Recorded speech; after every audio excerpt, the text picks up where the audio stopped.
Hey, bienvenue sur All In for Math. C'est Amandine, ton professeur de mathématiques à distance, et aujourd'hui on va parler des ensembles de nombres niveau seconde. Premièrement, quels sont ces différents ensembles? On va les découvrir pas à pas.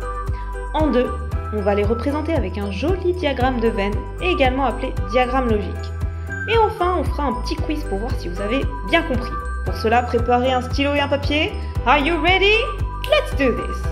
Dans la vie de tous les jours, on est très souvent amené à compter des personnes, des animaux, des objets. En fait, on le fait depuis la nuit des temps. Tous les nombres entiers, positifs ou nuls, forment l'ensemble des nombres entiers naturels, notés grand N. Tiens, j'ai un petit creux là tout d'un coup. Qu'est-ce que je vais choisir? Ouf, le souci c'est que j'ai pas grand chose sur mon compte. Moi, allez, tant pis, on s'en fout, j'ai trop faim. Je vais prendre le cookie et un éclair au café. Par contre, sur mon compte, c'est pas joli, Eh oui, un nombre négatif, ça peut représenter une dette. Mais pas seulement. Ça peut tout aussi bien représenter une profondeur. Ou alors une température très froide, en dessous de 0. Donc l'ensemble des nombres entiers positifs, nuls ou négatifs forme l'ensemble des nombres entiers relatifs, que l'on note grand Z. Hé, c'est bientôt Noël! Ah, moi, j'ai tout prévu. En plus, j'avais un joli ruban doré. Ah, si tu veux, je peux te donner la moitié. Et oui, parfois, quand on partage, ça tombe pas toujours tout pile, pas toujours tout rond. D'où l'introduction d'un nouvel ensemble, celui des nombres décimaux. Grand D. Un nombre décimal, c'est un nombre qui peut s'écrire avec un nombre fini de chiffres après la virgule. Moins 2,34. Oui, ça peut être un nombre négatif aussi. 2 cinquièmes. Oui, 2 cinquièmes, c'est comme 0,4, donc c'est un nombre décimal. Et plein d'autres encore. Autre définition, tout nombre décimal peut s'écrire sous la forme d'un nombre entier relatif divisé par une puissance de 10. Par exemple, moins 0,07. C'est un nombre décimal, oui, il peut s'écrire sous la forme moins 7 sur 100, ou alors moins 7 sur 10 au carré. Plus on partage, plus on possède. Voilà le miracle. L'autre jour, j'ai fait du sport avec 4 de mes amis. Et j'ai été la seule à avoir apporté de l'eau. Alors j'ai partagé ma bouteille d'1 litre avec eux. Bon, nous étions 5. Pour que le partage soit équitable, chacun devait recevoir 1 cinquième de litre, c'est facile, 0,20 litres, donc 20 centilitres chacun. Mais je me suis dit, si nous étions 3 ce jour-là, est-ce que cela aurait été aussi simple de faire un partage équitable précis? 1 tiers, ça correspond à quoi? 0,333. Ouais, ça c'est clairement pas un nombre décimal. Eh oui, on va le laisser en fraction du coup. Ceci m'amène donc à parler de l'ensemble des nombres rationnels.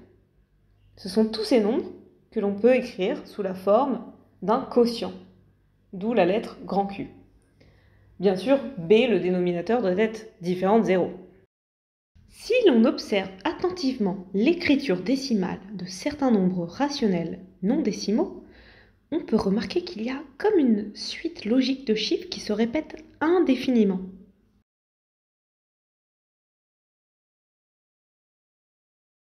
Analysons d'autres nombres. Pi. Pouvez-vous repérer une séquence de chiffres qui se répètent?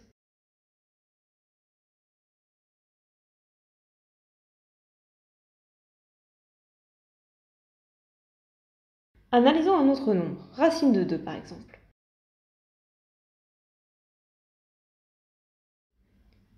Pouvez-vous repérer une séquence de chiffres qui se répètent?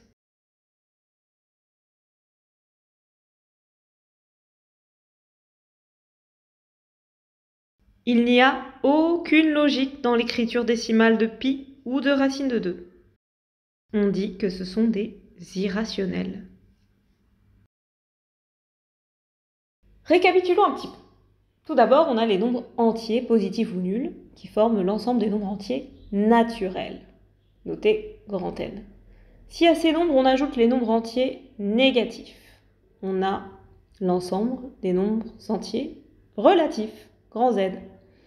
On ajoute quelques nombres qui ont une écriture décimale finie et on a l'ensemble des nombres décimaux. On ajoute à cela tous les nombres qu'on peut écrire sous forme de fractions, mais qui n'ont pas d'écriture décimale finie. Toutefois, il y a une certaine suite logique dans leur écriture décimale. Les nombres rationnels. Et enfin, si on rajoute les irrationnels, on a l'ensemble des nombres réels. On dit que grand N est inclus dans grand Z, qui est inclus dans grand D, qui est inclus dans grand Q et qui est inclus dans grand R. Allez, c'est parti pour le quiz!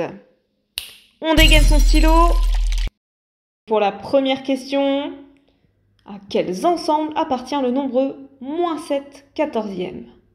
Est-ce que c'est un nombre entier naturel, un nombre entier relatif, un nombre décimal, un nombre rationnel?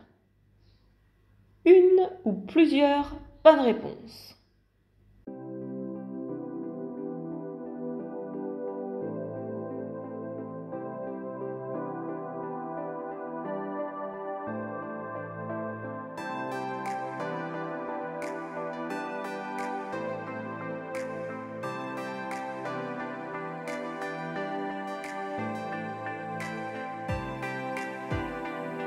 Allez, on part sur la question 2. À quels ensembles appartient le nombre suivant? 3,5.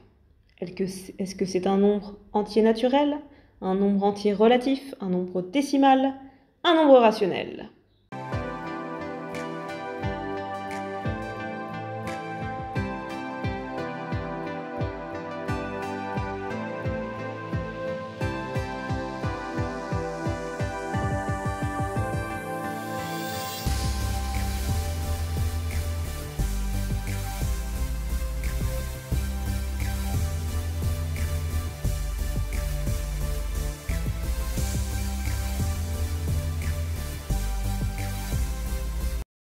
On passe à la troisième question.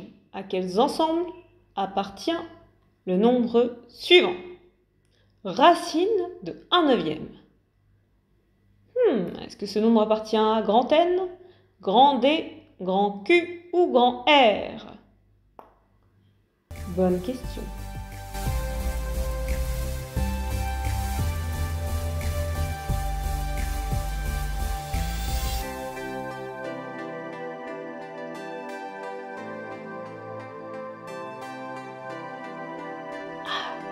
Je sais.